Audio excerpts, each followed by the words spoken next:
Maintenir la souplesse budgétaire pour faciliter la reprise économique.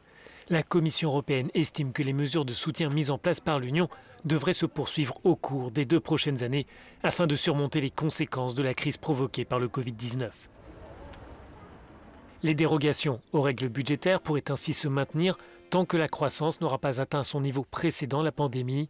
Pour la Commission, il ne faut cependant pas perdre de vue les objectifs à long terme.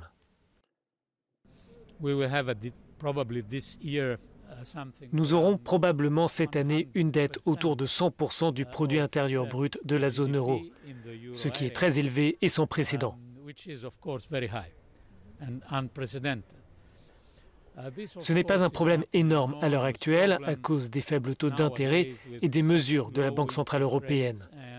Mais le problème de la dette élevée à moyen terme doit être réglé.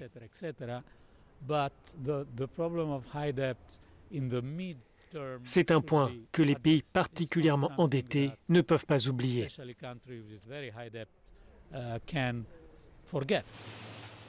La Commission européenne prépare des propositions pour amender les règles budgétaires. Pour le commissaire européen en charge de l'économie, il s'agit de faire un lien entre dette et règles fiscales. La question devrait être relancée au cours du 2e trimestre, lorsque l'Union européenne disposera de plus de certitudes. D'ici l'été, nous aurons une forte reprise, mais qui restera inégale. Il y a des secteurs de l'économie qui resteront probablement plus longtemps en difficulté, et d'autres, comme l'industrie manufacturière, qui retrouvent déjà des niveaux d'avant la crise. Donc, il y aura des différences. L'ampleur de la reprise dépendra de l'impact des variants du Covid-19 et du déploiement de la campagne de vaccination.